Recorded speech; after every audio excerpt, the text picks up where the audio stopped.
8 నెలల గర్భవతి కోడలు అనామిక బెడ్ మీద కూర్చొని ఫ్రూట్స్ తింటూ ఉండగా వాటర్ బాటిల్ తీసుకుని అత్తగారు శారద వచ్చి బెడ్ పక్కనే ఉన్న టేబుల్ మీద పెట్టింది.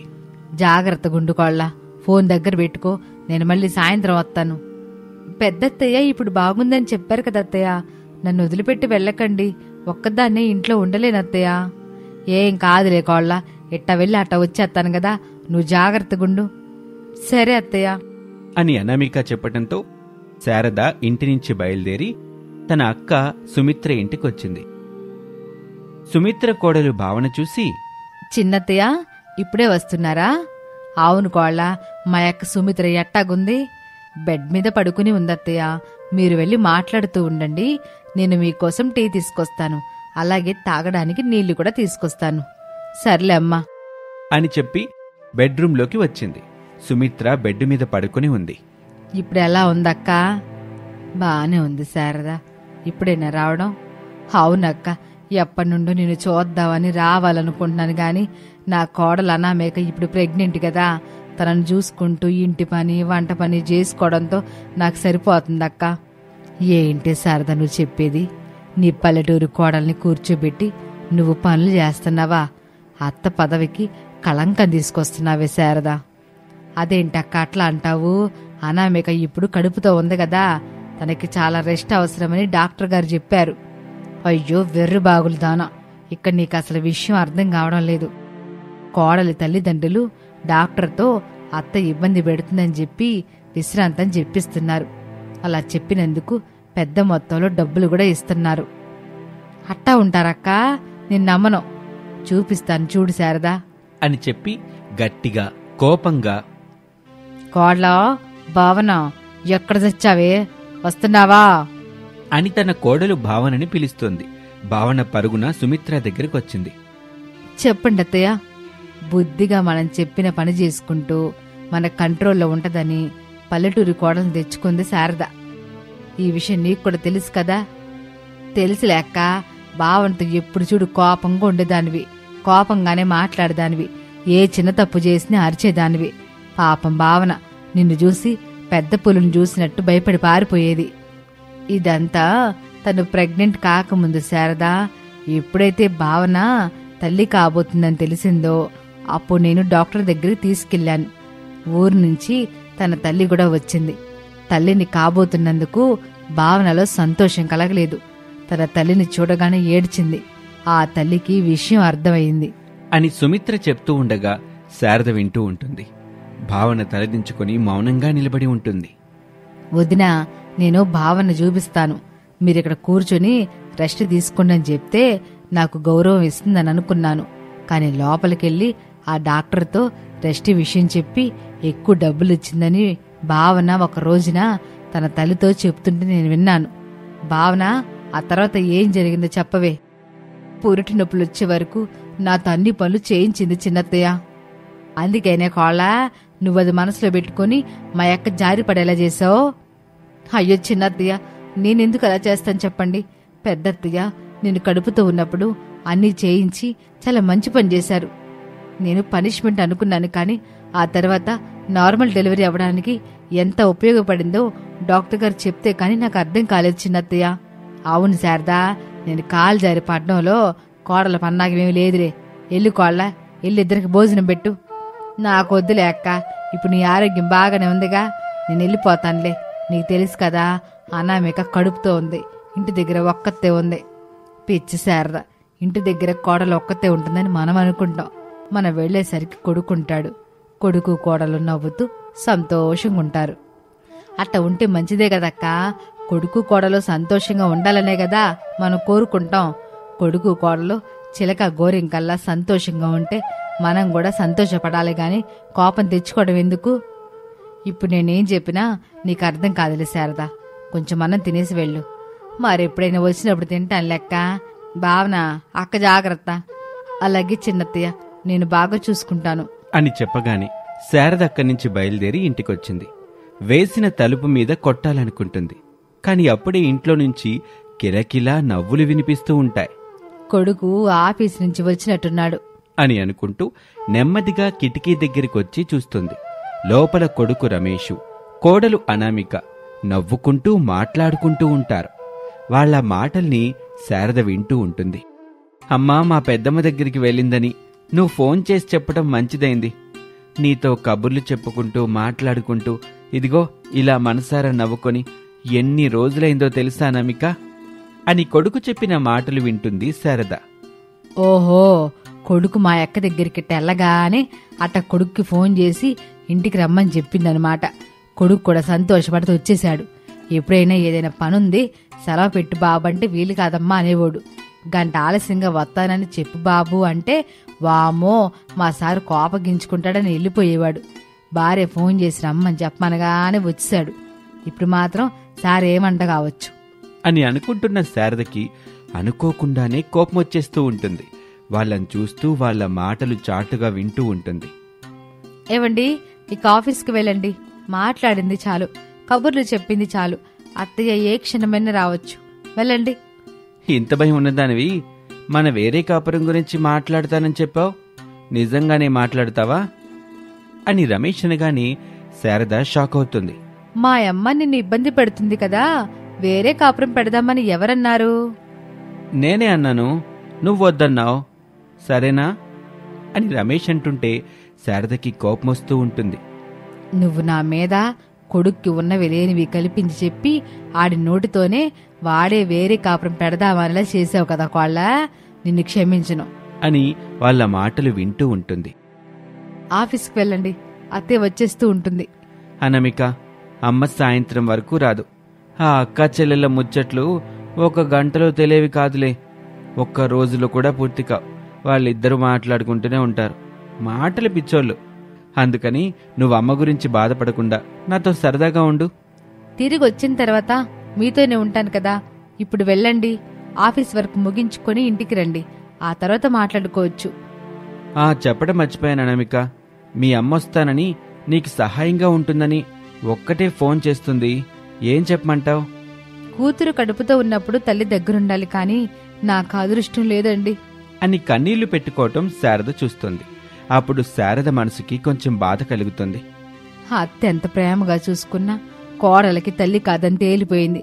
ఇలాంటి సమయంలో తను పుట్టింటి దగ్గర ఉండాలని అనుకుంటది కదా.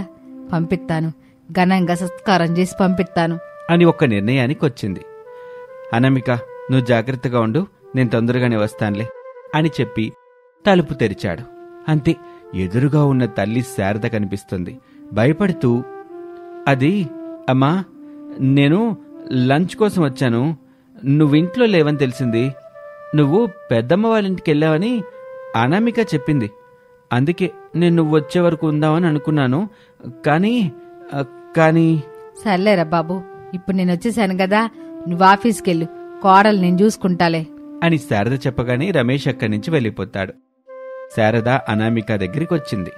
ఎల్లు కోళ్ళ, ఎల్లి నాకు టీ పెట్టుకురా అని తన అత్తయ్య చెప్పటం అనామికకి కొత్తగా అనిపించింది.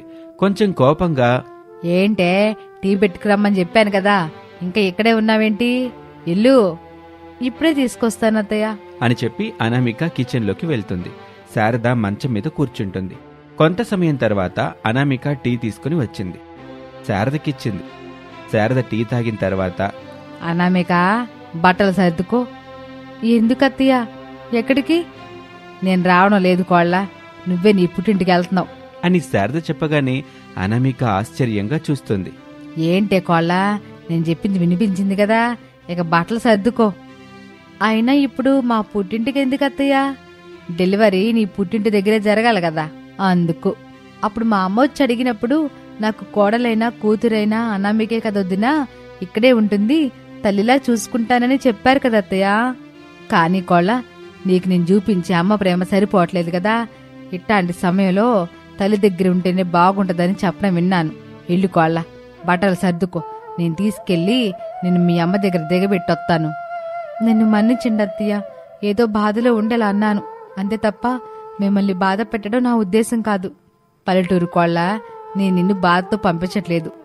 మీ అమ్మకు కూడా ఉంటది కదా, కూతురెట్టా ఉన్నప్పుడు దగ్గరుండి చూసుకోవాలని. మీ అమ్మ ఎన్నిసార్లు ఫోన్ చేసింది, ఎన్నిసార్లు నన్ను అడిగింది.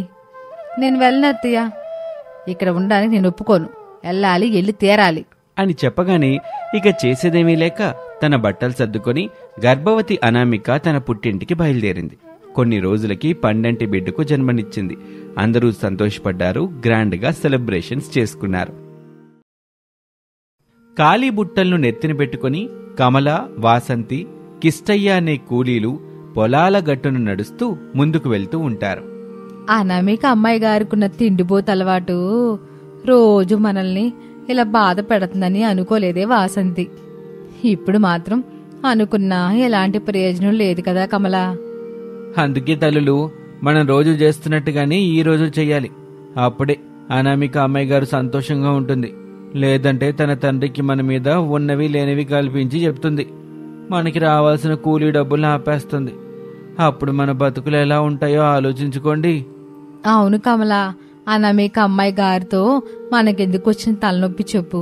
తన తిండిపోతనం గురించి అమ్మగారికి అయ్యగారికి తెలిసే ఉంటుంది. ఇక మనం చెప్పేదేమిటి కమలా? మనం అనామిక అమ్మాయి గారి తిండిపోతు గురించి చెప్పి శత్రువులాగా మారడం ఎందుకు? అదే అంటున్నాను తల్లులు. అనామిక అమ్మాయి గారు రోజు మనతో టమాటాల్ని, క్యారెట్లని, కీర దోసకాయల్ని దొంగతనంగా తెప్పించుకొని తింటున్నారనే విషయాన్ని అమ్మగారికి అయ్యగారికి చెప్పడం ఎందుకు చెప్పండి?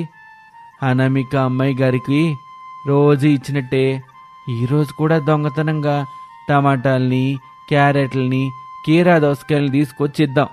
అంతే, మీరు సెపరేట్ చేద్దాం. మన నోట్లో మనమే మట్టి కొట్టుకోవడం ఎందుకు అని ముగ్గురు మాట్లాడుకుంటూ అలా ముందుకు వెళ్తూ ఉంటారు. పొలం గట్టున ఉన్న చెట్టు కింద పెద్ద బండరాయి మీద తిండిపోతూ అనామిక కూర్చొని చెరుకు గడ తింటూ ఉంటుంది. తన పక్కన కొన్ని చెరుకు గడలున్నాయి. అబ్బా, ఈ చెరుకు గడలు తిని తిని దవడలు లాగుతున్నాయి. ఈ కమల, వాసంతి, కిష్టయ్య వాళ్ళు ఇంకా రోజు తీసుకొచ్చినట్టు ఈరోజు కూడా బుట్టల నిండా టమాటాల్ని, క్యారెట్లని, కీరా దోసల్ని ఇంకా తీసుకురాలేదేమిటో. ఎప్పుడు తీసుకొస్తారో ఏమో అని అనుకుంటూ ఉండగా ముగ్గురు 3 గంపల నిండా తీసుకుని అనామిక దగ్గరికి వస్తారు. అనామిక ముందు పెడతారు. అనామిక ఆనందంగా క్యారెట్లని తింటూ ఉంటుంది. కమల, వాసంతి, కృష్ణయ్య నిలబడి అయోమయంగా చూస్తూ ఉంటారు. క్యారెట్ తింటూ వాళ్ళని చూస్తూ అనామిక ఇలా అంటుంది. ఏమిటే కమల, ముగ్గురు మూడీగా ముఖాలు పెట్టారు. బొట్టలు కొద్ది అరటి పళ్ళు డబ్బులు ఇవ్వకుండా తింటుంటే మూడీగా కాకుండా మురి పంగొండమంటారా తిండిపోతు అమ్మాయి గారు? నా తిండి మీద నీకు కన్ను పడిందా? వెళ్ళు ఇక్కడి నుంచి, వెళ్ళు. నేను కళ్ళు మూసి తెరిచే లోపల ఇక్కడి నుంచి వెళ్ళిపోవాలి. లేదంటే ఇంకో బుట్ట అరటిపళ్ళని తీసుకొచ్చి పెట్టాలి. నువ్వు ఇష్టం. బుట్ట అరటిపళ్ళు తీసుకొచ్చి పెడతావా, వెళ్ళిపోతావా? ఇక్కడి నుంచి వెళ్ళిపోతాను అమ్మాయి గారు అని చెప్పి కమల అక్కడి నుంచి వెళ్ళిపోతుంది. అనామిక కీర దోసల్ని తింటూ, ఇక మీరు వెళ్ళండి. నా కోసం మీరు రోజు ఇలా చేస్తున్న విషయం మా నాన్నకి తేలినంత వరకు మీ కూలీ డబ్బులకు వచ్చిన ఇబ్బంది లేదు. జాగ్రత్తగా వెళ్ళండి అని అనామిక చెప్పగానే కృష్ణయ్య, వాసంతి దండం పెట్టి వెళ్ళిపోతారు. అనామిక తింటూ ఉంటుంది. ఇంటి దగ్గర అనామిక తల్లి సావిత్రి కంగారు పడుతూ గుమ్మం దగ్గర నిలబడి దిక్కులు చూస్తూ ఉండగా ఊరంతా పలుకుబడి ఉన్న మాధవయ్య ఇంటికొచ్చాడు. ఏమిటి సావిత్రి, మన తిండిపోతు కూతురు అనామిక ఇంట్లో లేదా? అందుకే కదా ఇంటి గుమ్మం దగ్గర నిలబడి బయటకు చూస్తున్నాడు. ఎక్కడో ఏదో దొరుకుంటుంది. అది తింటూ ఈరోజు తనకి పెళ్లి చూపులనే విషయాన్ని మర్చిపోయినట్టుంది. మీరు నిదానంగా ఉన్నారంటే ఈరోజు పెళ్లి చూపు లేవా? లేవని ఎవరు చెప్పారు సావిత్రి? ఉన్నాయి. వాళ్ళు ఎలాగో ఊర్లోకి వస్తారు, మన అమ్మాయి గురించి అడుగుతారు, తిండిపోద్ది అనే విషయం తెలుసుకుంటారు. మన ఇంటికి రాకుండానే అట్నుంచి అటే వెళ్ళిపోతారు. ఈ మాత్రం దానికి మనం కంగారు పడ్డం ఎందుకు? పెళ్లి చూపులనే హడావిడి చేయటం ఎందుకు అని అంటూ ఉండగా ఒక కారు ఆ ఊర్లోకొచ్చి ఒక చెట్టు కింద ఆగింది. కారులో డ్రైవింగ్ సీట్లో రమేష్ కూర్చుని ఉన్నాడు. నాన్నా, మనం పెళ్లి చూపులకి వెళ్తున్న ఆ పెద్ద మనిషి పేరు ఏం పేరు? మాధవయ్య బాబు. సరే, మీరు కారులో ఉండండి, నేను మాధవయ్య గారి ఇల్లు ఎక్కడుందో అడిగి తెలుసుకుంటాను అని చెప్పి కారులో కూర్చునే దిక్కులు చూస్తూ ఉండగా అటుగా వెళ్తున్న కమల కనబడుతుంది. కమలని చూస్తూ ఆంటీ, ఆంటీ అని పిలుస్తాడు రమేష్. కమల కోపంగా రమేష్ దగ్గరికి వచ్చింది. నువ్వే నాకు అంకుల్లాగున్నావు. నేను నీకు ఆంటీనా? ఆంటీ అని పిలుస్తున్నావు అని గట్టిగా అనగానే రమేష్ భయపడిపోతాడు. ఆంటీ అన్నందుకు సారీ అండి. సారీ, మేము ఈ ఊర్లోని మాధవయ్య గారి ఇంటికొచ్చాం. ఆ పెద్ద మనిషి ఇల్లు ఎక్కడుందో కొంచెం చెప్తారా? మాధవి గారింటికి వెళ్తున్నారా? ఎందుకు? వాళ్ళ అమ్మాయిని చూసుకోవడానికి వచ్చాం అని రమేష్ చెప్పగానే కమల ఉన్నట్టుండి గట్టిగా ఒక నవ్వు నవ్వుతుంది. నువ్వు అనామికని పెళ్లి చేసుకుంటే నీకు రోజు మాయా బజార్ కనబడుతుంది. ఎల్లు బాబు ఎల్లు, ఆ మాధవి ఇంటికెళ్ళు, ఇలాగే వెళ్ళిపో, చివరిల్లు అని చెప్పి కమల అక్కడి నుంచి వెళ్ళిపోతుంది. రమేష్ అయోమయంగా తల్లిదండ్రుల్ని చూస్తాడు. వాళ్ళు బిత్తర్ చూపులు చూస్తూ ఉంటారు. ఏంటి నాన్న ఇది? అనామిక గురించి ఆమె అలా అనుకుంటూ పోతుంది, మాయా బజార్ అంటుంది. నాకేమీ అర్థం కావటం లేదు. బాబు రమేషు, అవన్నీ పట్టించుకోబాకు, ముందుగా వాళ్ళ ఇంటికి వెళ్దాం పదా అని ప్రసాద్ చెప్తూ ఉండగా రమేష్ దగ్గరికి కృష్ణయ్య వచ్చాడు. ఏం బాబు, ఏం కావాలి? ఎవరింటికెళ్ళాలి? ఇక్కడ మాధవయ్య వాళ్ళ ఇంటికెళ్ళాలి. మేము పెళ్లి చూపుల కోసం వచ్చాం. అనామిక అమ్మాయి గారిని చూసుకోవడానికి వచ్చారా? మీరు నెలకి 1,00,000 రూపాయలు సంపాదిస్తారా? అన్ని రకాల వంటలు చేసి పెడతారా అని కృష్ణయ్య కూడా నవ్వేసి అక్కడి నుంచి వెళ్ళిపోతాడు. రమేష్కి శారదా దంపతులకి అయోమయంగా ఉంటుంది. ఏం చేయాలో అర్థం కావటం లేదు. నాన్న, వెనక్కి వెళ్ళిపోదాం, ఈ పెళ్లి చూపులొద్దు, ఏమొద్దు. ఆ ఆంటీ అలా మాయాబజార్ సినిమా అని నవ్వుకుంటూ వెళ్ళిపోయింది. ఇతనేమో 1,00,000 రూపాయలు సంపాదిస్తావా, అన్ని రకాల వంటలు చేసి పెడతాను అంటూ నవ్వేసి వెళ్ళిపోయాడు. నాకు ఈ పెళ్ళొద్దు, ఏమీ వద్దు నాన్న, మనం వచ్చిన దారిలోనే వెళ్ళిపోదాం. ఒరేయ్, అలా భయపడకురా, ఏమీ కాదు. మాధవయ్య అంటే గిట్టని వాళ్ళు తన కూతురు గురించి కల్పించి చెప్తున్నట్టుగా వార్తలు వస్తున్నాయి. ఇంత దూరం వచ్చాం కదా, మనం మాధవయ్య ఇంటికి వెళ్ళి అమ్మాయిని చూసే వద్దాం. అవును బాబు, మీ నాన్న చెప్పినట్టుగా మనం అమ్మాయి వాళ్ళింటికి వెళ్దాం. సరే మమ్మీ, మీరంతలా చెప్తున్నారు కదా, పోదాం అని రమేష్ అంటూ ఉండగా అనామిక చెరుకు గడల్ని నెత్తిన పెట్టుకుని ఒక క్యారెట్ తింటూ అనామిక అక్కడికి వచ్చింది. అనామికని చూసి రమేష్ ప్రేమలో పడ్డాడు. ఇలా చూడండి. చూశానబ్బాయి, బాగున్నావు. ఇక్కడ మాధవయ్య గారింటికి వెళ్ళాలి, దారి చూపిస్తారా? నేను దారి చూపిస్తే నా చెరుకు గడలు నువ్వు వెతుకుంటావా? లేదు, కారు మీద పెట్టండి అని చెప్పగానే అనామిక వాటిని కారు మీద పెడుతుంది. తను కారులో కూర్చుంటుంది. రమేష్ డ్రైవింగ్ చేసుకుంటూ అనామిక చెప్పినట్టుగా ముందుకు కారును పొడిస్తూ ఉంటాడు. కొంత సమయం తర్వాత మాధవయ్య ఇంటి దగ్గర ఆపాడు.